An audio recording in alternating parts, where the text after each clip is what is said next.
Boa noite, meus aterrorizados. Aqui é Angel Black com mais uma história de terror para vocês. Mas antes de irmos para a história de hoje, peço para você que não é inscrito que se inscreva no canal. Deixa aquele like para fortalecer e ajudar o canal a crescer e compartilhe com os amigos e também em todas as suas redes sociais. Agora, se você não gostar, compartilhe com seus inimigos e se vingue deles. Não deixem também de estar ativando as notificações do canal, tocando o sininho para receber em primeira mão o conteúdo do canal assim que chegar no YouTube. Também quero agradecer a todos vocês por estarem sempre comigo. Vocês são demais. Obrigada, galera. Também quero mandar um salve para o Mano Blade, que está sempre conosco aqui no canal Angel Black Contos de Terror. E agora, sem mais delongas, vamos para o relato de hoje? Relato, conto ou história? Vocês decidem se acreditam ou não. Eu particularmente acredito e muito no sobrenatural, gente. Bom, a história de hoje é A Desobediência Me Pôs Cara a Cara com um Lobisomem. Lembrando que os nomes já estão trocados, tá, galera? Meu nome é José Pedro. Atualmente tenho 64 anos e moro hoje em dia na cidade de Curitiba, Paraná. Mas, na ocasião do relato em questão, eu trabalhava coletando resina no interior do estado de São Paulo. Na época, eu morava com minha família em um barraquinho de madeira, eu e mais algumas famílias. A situação era mesmo difícil, sem água encanada e nem energia elétrica. Bem, isso era bem comum por lá no início dos anos 80. Todos nós que morávamos naquele conjuntinho de barracos, que nós acostumávamos chamar carinhosamente de acampamento, por causa de ficar bem no meio das plantações de pinos. O que ajudava a amenizar a situação era uma mina d'água que ficava pertinho dali. E era dessa mina que tirávamos a água para nosso consumo e para a higiene de nosso corpo e nossos utensílios de casa. Já a nossa roupa, a gente descia os finais de semana para lavar em um córrego que ficava a uns 500 metros do acampamento. As nossas noites eram clareadas por lampiões e lamparinas. E para usar o banheiro, tinha que ir na privada ou casinha. Realmente aqueles tempos eram muito difíceis. A maioria dos moradores dali, assim como eu e minha família, éramos evangélicos e sempre íamos a uma pequena igreja que ficava bem longe dali, na cidade, a mais ou menos 1 hora de caminhada, tanto para ir quanto para voltar. Mas isso não era empecilho. Todos iam conversando, sorrindo e depois dos cultos voltávamos conversando, cantando e nunca acontecia nada de anormal com a gente nos caminhos. E assim, os dias e noites se passavam normalmente, até eu começar a fazer amizade com alguns jovens da minha idade, que trabalhavam também na coleta de resina comigo, só que moravam na cidade e conheciam muitos lugares maneiros para ir final de semana. Fui me aproximando cada vez mais deles e se distanciando do grupo de pessoas evangélicas que iam em seus cultos na pequena igreja da cidade. Ao invés disso, eu saía do trabalho e ia direto para o bar e encher a cara com meus novos amigos, jogar sinuca. E os finais de semana, eu e meus amigos íamos para os bailões dançar e beber até o dia clarear. Isso quando a gente não terminava as noitadas nos puteiros dali da região. Meu pai até me chamou para conversar sobre esse assunto, me dar alguns conselhos, mas eu não queria nem saber de conselhos de ninguém. Eu só queria mesmo era curtir a vida, pois eu tinha 23 anos e só se vive uma vez, não é mesmo? Eu e meu pai discutimos feio aquela noite e eu estava muito bravo. Ainda mais que meu pai, quando viu que aquela discussão não chegaria a lugar nenhum, me disse: "Já deu, Zé Pedro, vou orar por você."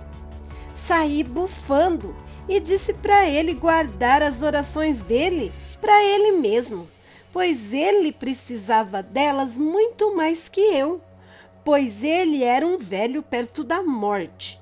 Enquanto eu esbanjava juventude, força e vigor, e não ia desperdiçar de jeito nenhum a minha vida. Eu era viver intensamente.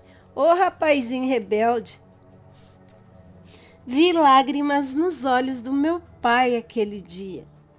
Hoje isso me dói muito, mas na época não dei a mínima. E saí aquela noite. Eu não ficaria naquele barraco. Eu era para casa dos meus novos amigos. Eles sim me entendiam. Peguei aquela estrada de terra e segui para a cidade. Quando cheguei, fui direto para o boteco, pois eu tinha certeza que encontraria com meus amigos lá. Já entrei no bar pedindo uma pinga. Eu estava mesmo com a cabeça virada. Fiquei naquele boteco fazendo hora até meus amigos chegarem. Até vi o povo lá do meu acampamento passando em frente do bar para irem para a igreja. Meu pai até olhou para a direção de onde eu estava, mas eu virei as costas e o ignorei. Continuei com minhas pingas e esperando meus amigos. Já eram quase 9 horas da noite, quando um dos meus amigos chegou, o Olavo. Ele chegou, tomou uma pinga comigo e perguntou se eu queria ver algo realmente incrível. Eu respondi que sim, e que assim que nossos outros amigos chegassem, dava pra gente ir ver o que ele queria nos mostrar. Aí então ele franziu a testa e me disse que o que ele queria me mostrar não era para ser compartilhado com os outros amigos nossos. Ele queria mostrar só para mim, mas se eu não confiava nele o suficiente, então era para eu esquecer o que ele tinha dito para mim. Ele também falou que já que eu não confiava nele, ele ia embora. Não estava mais com vontade de ver ninguém aquela noite. Quando ele disse isso e estava indo embora, uma mistura de culpa e curiosidade tomou conta de mim. Aí eu falei para ele: tá bom, Olavo.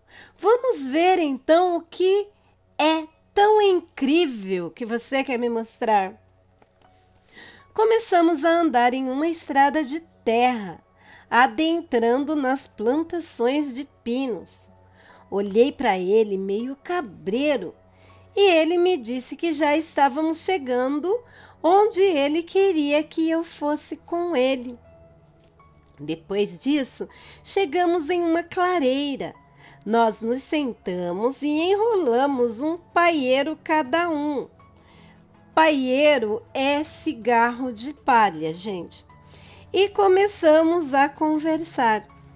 Olavo começou com uns papos esquisitos. Começou a me perguntar sobre canibalismo, o que eu achava, qual era a minha opinião sobre pessoas que comiam carne humana. Comecei a ficar meio assustado com aquele assunto e disse a ele que se ele não mudasse de assunto eu ia embora dali. Ele sorriu e disse que estava brincando, só queria ver se eu era mesmo medroso. Então eu comecei a rir junto com ele. Eu já estava me sentindo aliviado quando Olavo do nada parou de rir e me encarou seriamente e disse: eu já comi carne humana, Zé Pedro. E sabe de uma coisa? Eu gostaria muito de experimentar a sua carne. Eu gelei naquele momento e disse para Olavo parar de brincar com coisa séria. E se ele não parasse, eu não seria mais amigo dele. Me levantei e falei que ia embora dali naquele momento e que eu não queria mais saber de ver coisa incrível nenhuma que ele queria me mostrar. Olavo me segurou pelo braço com força e quando tentei me soltar não consegui. Olhei para ele, ele continuava rindo e rindo freneticamente, como um louco, e os olhos dele estavam vermelhos como sangue. Vi os dentes dele, os dentes de Olavo, crescerem enquanto o rosto dele esticava para frente, como focinho de cachorro, pelos grossos e pretos que nem arame começaram a brotar pelo corpo dele. Os ossos dele começou a estralar e ele apertava meu pulso com muita força. Meus dedos já estavam ficando dormentes. Mas logo ele deu um grunhido e soltou o meu braço. Ele começou a exalar um fedor de carniça misturado com amônia e enxofre. Não consigo descrever ao certo o fedor que senti aquela noite, mas sei que nunca mais senti algo nem parecido com aquele cheiro por toda a minha vida. Saí correndo, enquanto aquele ser horrível, todo deformado, desengonçado, urrava, grunhia e rolava no chão. Eu comecei a perceber que quanto mais eu corria, mais eu me embrenhava no meio da plantação de pinos. Eu já não sabia mais onde eu estava. Mesmo a noite estando clara, por conta da lua cheia, todos os lados que eu corria e olhava parecia igual. Eu estava completamente perdido. O terror e o pânico tomou conta de mim. Eu já não sabia mais o que fazer. E para piorar, comecei a ouvir galhos se quebrando com os passos e barulho de um bicho enorme me perseguindo. Quando olhei para trás, vi aquela criatura horrenda de olhos vermelhos. Eu tive ali a certeza que aquele seria o momento da minha morte. O bicho saltou sobre mim e eu fechei meus olhos. Naquele momento, lembrei das palavras do meu pai. Foi quando senti algo muito pesado cair estatelado em cima de mim. Era um monstro nojento fedido. O bicho parecia estar morto.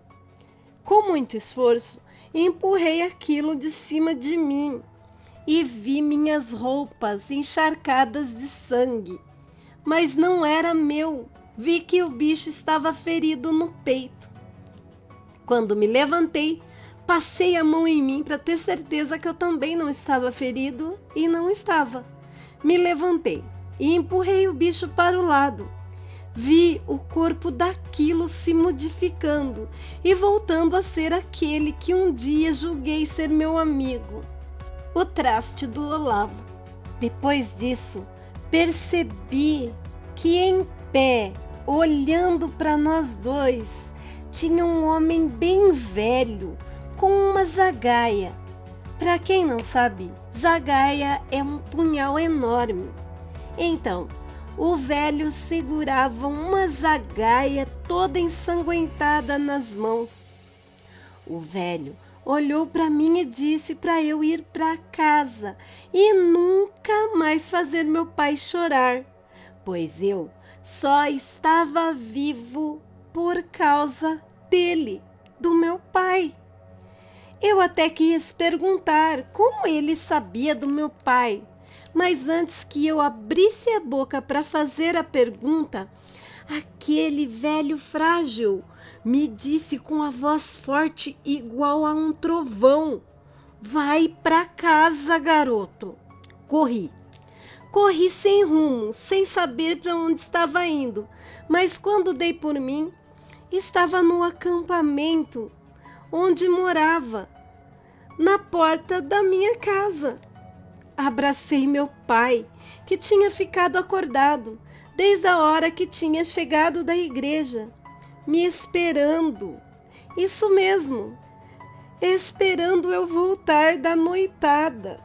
Chorei muito e abracei meu pai muito forte. Pedi perdão. Prometi que dali para frente eu nunca mais daria desgostos para ele.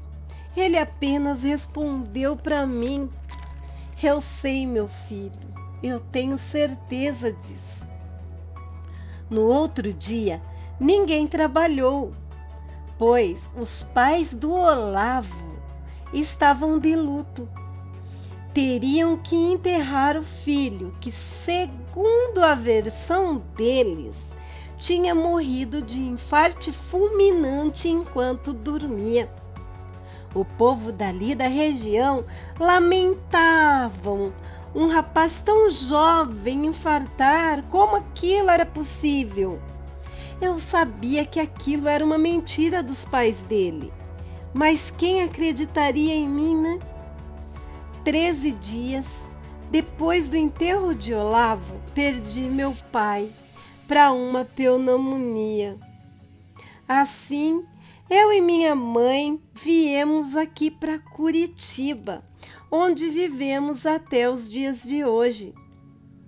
Angel, disso tudo eu tirei uma lição para a vida toda: não desprezar conselhos de pai e mãe, pois eles, mesmo magoados, não deixam de nos amar e nem de orar por nós. Eu, particularmente, acredito que aquele velho homem que me salvou daquele lobisomem era um anjo que atendeu às orações do meu pai. Sim, as orações que meu pai fazia por mim. Beijos, Angel, e obrigado por contar a minha história. Agora vamos ao relato. Boa noite, Angel. Me chamo Marina, tenho 37 anos e o que vou lhe relatar mudou minha vida para sempre. Isso me aconteceu quando eu tinha 13 anos de idade e o ano era 1996. Eu tinha uma irmã de 10 anos que se chamava Mariana e, mais que irmã, Mariana era também a minha melhor amiga. Para explicar melhor o que aconteceu nesse ano, tenho que lhe explicar que não sou como as outras pessoas. Desde pequena, eu vejo coisas que ninguém mais vê. Minha mãe e meu pai não acreditavam em mim. Dizia que era coisa da minha cabeça e que eu era uma criança de imaginação muito fértil. Eu e Mariana dormíamos no mesmo quarto, o que era muito bom. Um certo dia, eu estava brincando no quintal e Mariana veio brincar comigo. Brincamos muito, por mais ou menos 1h30, mas foi quando mamãe nos chamou para tomarmos nosso café da tarde que algo no mínimo estranho aconteceu. A mamãe olhou para mim e disse: vai acordar sua irmã para tomar café, pois ela já está dormindo há mais de 1 hora. E à noite ela não consegue dormir. Olhei do meu lado, minha irmã estava comigo. Então ela piscou para mim e botou o dedinho na boca e fez xiu. Deu uma gargalhada e subiu as escadas correndo para o nosso quarto. Eu a segui. Chegando no quarto, juro que vi ela dormindo. E ao meu lado também. É muito louco, né? Sei que parece loucura o que estou contando, mas é a pura verdade, eu juro. Ela se deitou sobre o próprio corpo e fundiu-se a ele. Eu a chacoalhei, eu a chamei pelo nome e ela acordou. Antes de descermos para tomarmos nosso café da tarde, ela me pediu segredo e disse: vou lhe explicar tudo mais tarde, maninha, fique em paz. Naquele mesmo dia, ela me contou que às vezes, quando ela dormia, ela se soltava do corpo e saía passear para muitos lugares. E às vezes ainda ela me via dormindo e até me dava um beijo antes de sair. E também me disse que ninguém nunca a tinha visto daquele jeito. Aí, como sempre, naquele dia, ela se desprendeu do corpo, mas me viu brincando e quis ir me ver, talvez dar um tchau para sair passeando sem rumo. Mas eu a vi e ela ficou muito feliz por eu poder vê-la. Então, ela resolveu ficar para brincarmos. Nossa, aquele era um segredo incrível. Ou seria apenas imaginação? Mas não tinha como ser imaginação de duas pessoas ao mesmo tempo, né? Não tocamos mais no assunto. Mas às vezes, quando eu acordava antes dela, eu posso jurar que eu a via entrando no próprio corpo antes de acordar. Até que chegou o ano que aconteceu o que eu estou relatando, 1996. Me lembro que Mariana estava bem gripada e há mais de uma semana não ia para a escola, pois estava muito fraquinha. Então, o médico da família disse para a mamãe que ela precisava de repouso absoluto, medicamentos e ia se recuperar. Naquele dia, cheguei da escola, almocei e a mamãe disse para eu ir para a casa da vovó, pois Mariana precisava descansar. E se eu ficasse em casa, já sabe, ela ia querer ficar o tempo todo colada em mim e não ia repousar.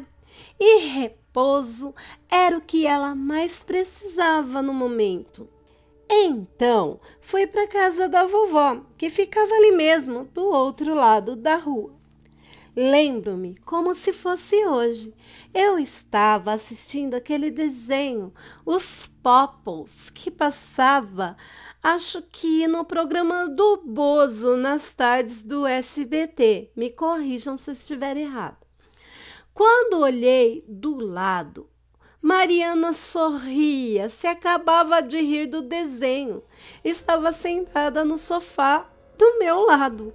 Eu arregalei os olhos, a olhei e disse: maninha do céu, o que está fazendo aqui, sua doida? A mamãe vai nos botar de castigo.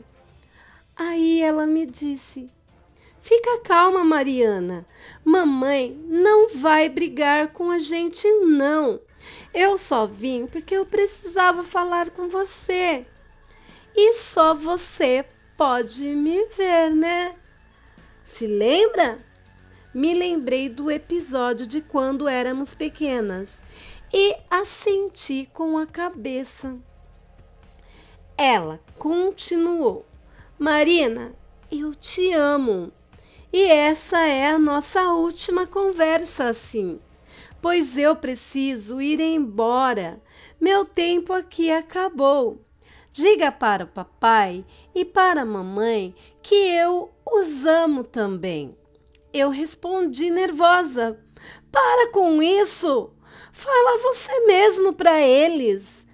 Ela olhou para mim com olhos tristes e respondeu: Não posso, Marina. Não tem como eu voltar mais para aquele corpo. Tenho que subir para sempre com os meus amiguinhos de luz. Falando isso, ela desapareceu. Já comecei a chorar. Saí correndo como uma louca. Entrei gritando em casa: Mamãe! Mamãe! Mamãe me repreendeu. Eu disse: Mamãe, minha irmã morreu. Eu juro que ela foi lá na vovó se despedir de mim. Mamãe olhou para mim e me disse: Calma, Marina, foi só um pesadelo. Vou te levar no quarto e vou te mostrar que sua irmã está bem. Eu acabei de sair de lá faz menos de 20 minutos. Mamãe me pegou pela mão e levou para o quarto. Chegando lá, ela chamou pela minha irmã, chacoalhou o corpo da minha irmã. Já nervosa, ela começou a chorar porque ela chacoalhava e nada de Mariana se mexer, nada de Mariana acordar. Aí ela constatou que o que eu dissera a ela era verdade. Choramos muito e eu lhe dei o recado de Mariana. O recado que Mariana me pediu para dar para ela e para o papai. Depois daquele dia, Andy, eles passaram a acreditar em mim. Hoje sei que o que minha irmã fazia era projeção astral. Sei que eu não estava maluca. Sei que minha irmã se despediu de mim antes de partir definitivamente para o outro mundo. Angel, não sei se você vai contar o meu relato, pois é meio diferente de todos os que já ouvi no seu canal. Mas mesmo assim, lhe mandei na esperança de que você ao menos o lesse. Abraços de sua escrita, Marina. Vamos à história de hoje? História, conto ou relato? Vocês decidem se acreditam ou não. E a história de hoje é a experiência de um cigano e um lobisomem branco. Sou cigano, tenho mais de 70 anos hoje, só que há mais de 50 anos atrás, durante minhas andanças pelo mundo, montamos um acampamento perto de uma fazenda que ficava bem no interior do estado de São Paulo. Montamos o acampamento longe da cidade, pois naquela época o preconceito contra meu povo era muito grande. Aliás, tem preconceito até nos dias de hoje. Então, acampávamos longe e só íamos nas cidades para vender nossos produtos, fazer leitura de mão, fazer trocas, enfim, oferecer nossos conhecimentos e também nossos produtos, e depois voltávamos para nosso acampamento. Em um desses dias, não me lembro muito bem o porquê, eu estava muito tenso, agitado, nervoso. Então, para me acalmar, resolvi arriar o meu cavalo, o Trovão, e sair a galope pelas matas ali da região.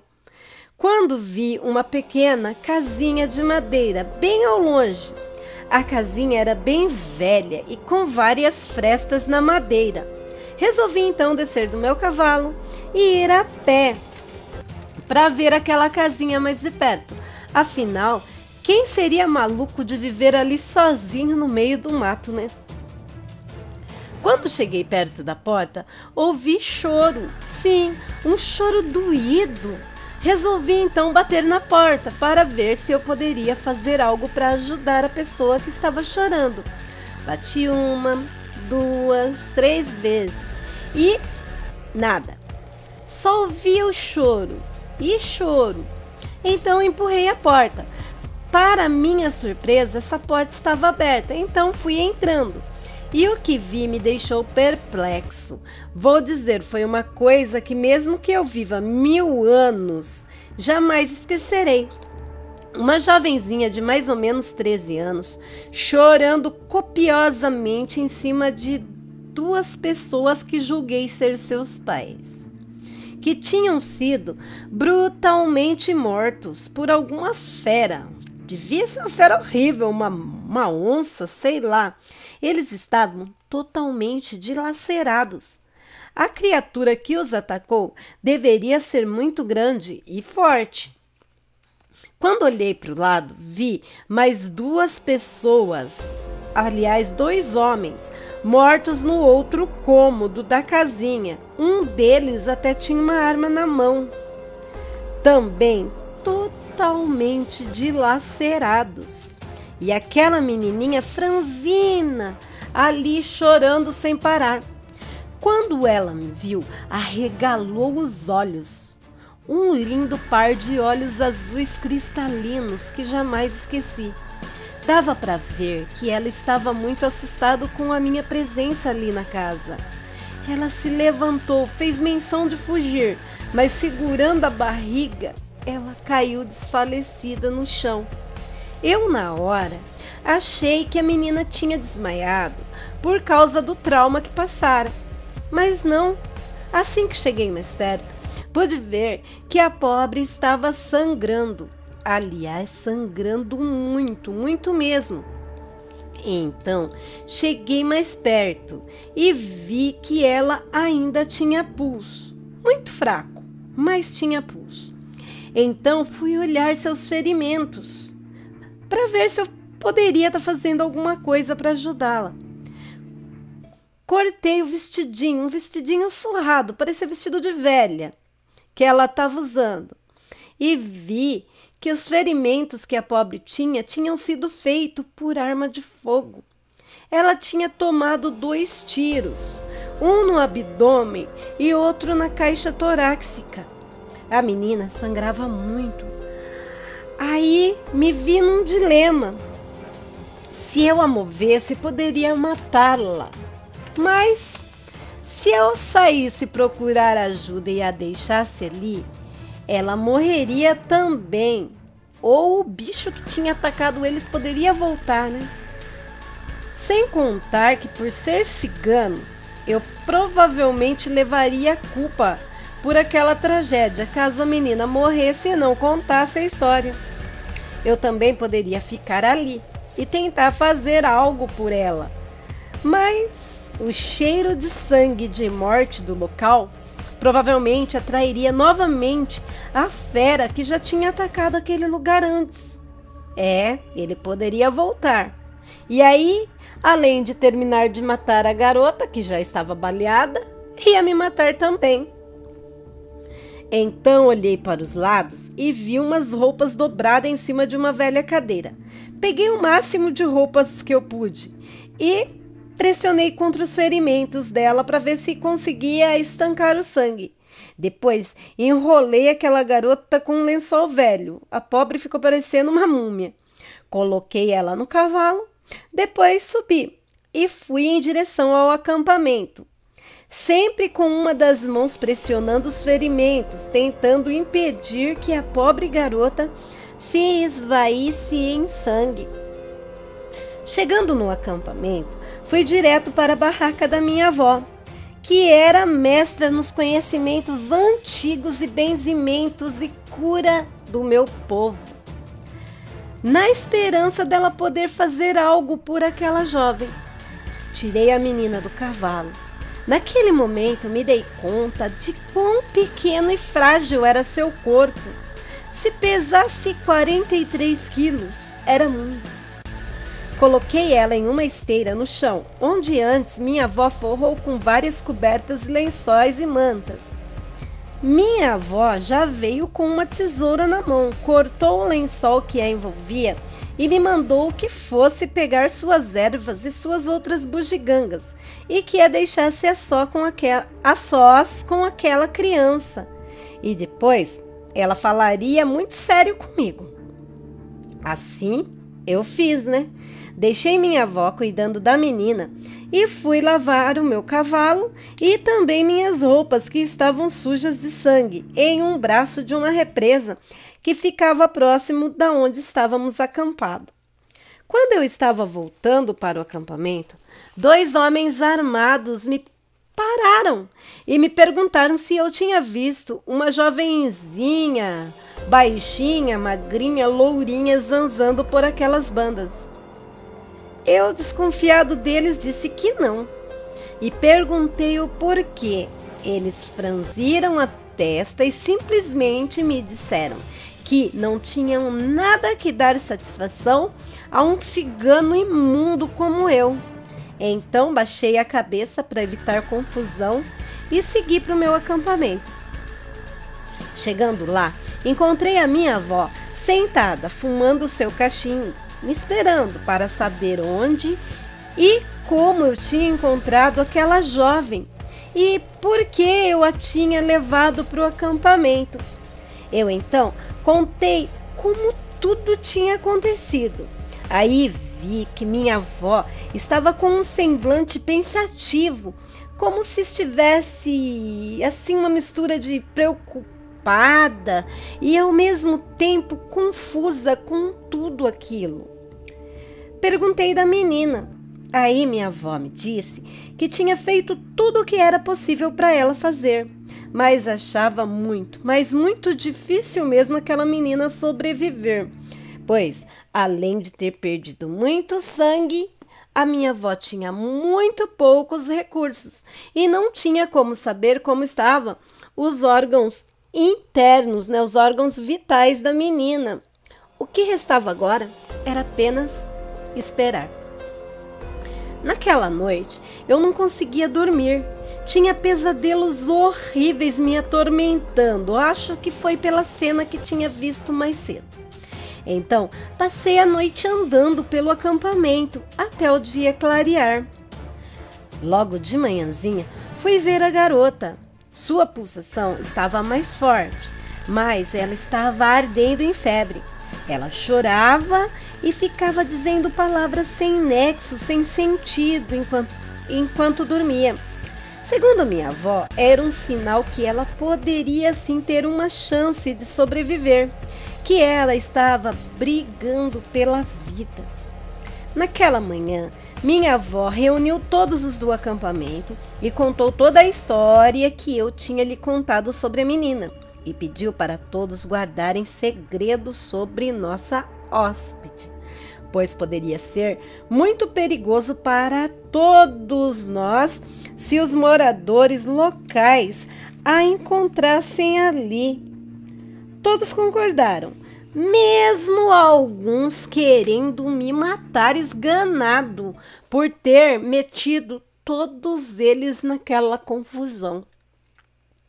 2 dias se passaram e, como eu sempre fazia, logo que amanhecia, eu ia ver como a menina estava.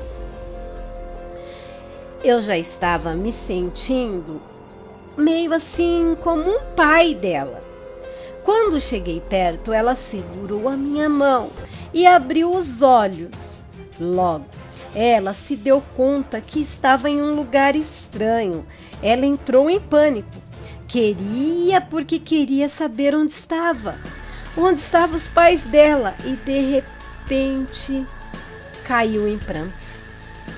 Minha avó veio correndo, escorando em uma bengala improvisada, ver o que estava ocorrendo e ficou surpresa quando viu que a menina tinha acordado, porque na verdade ela não acreditava muito que a menina ia viver não.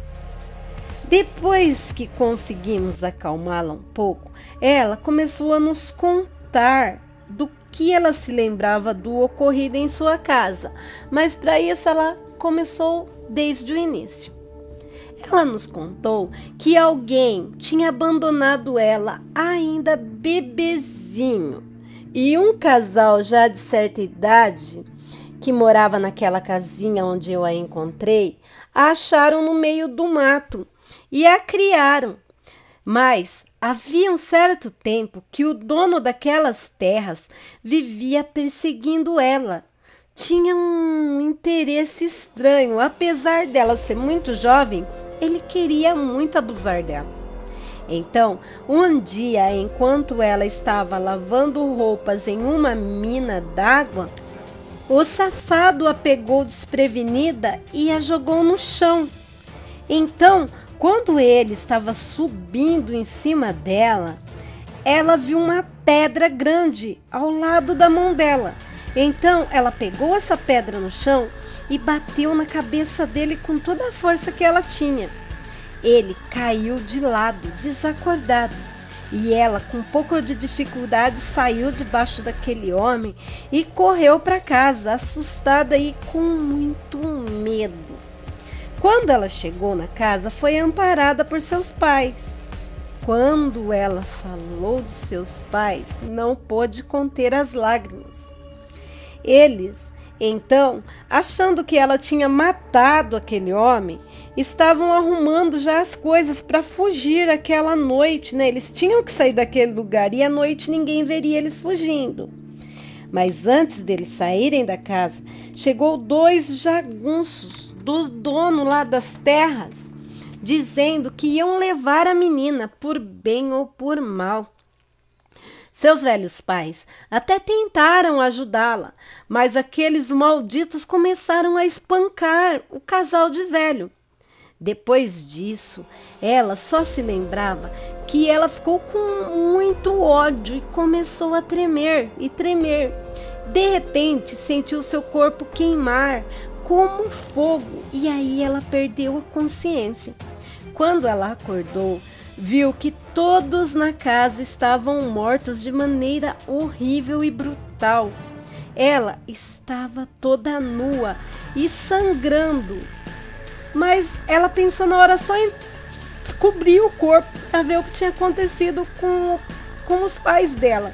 Então ela pegou um vestido velho de sua mãe e, se vestindo, foi se arrastando até seus pais para tocar neles, na esperança de todo aquele massacre ser apenas um pesadelo.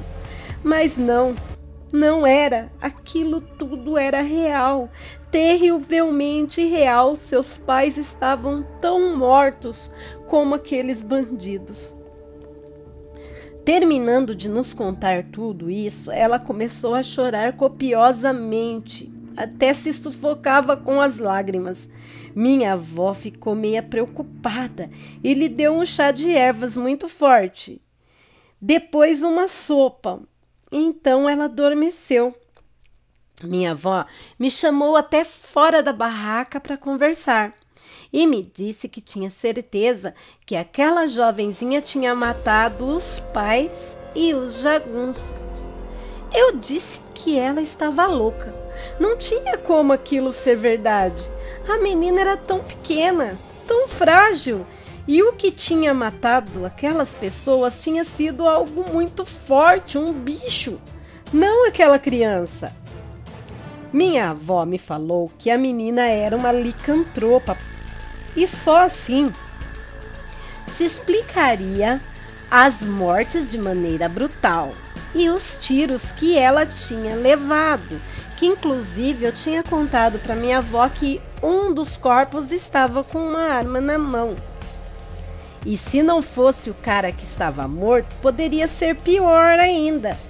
Quem tinha atirado nela poderia ter escapado e devia saber o que ela era.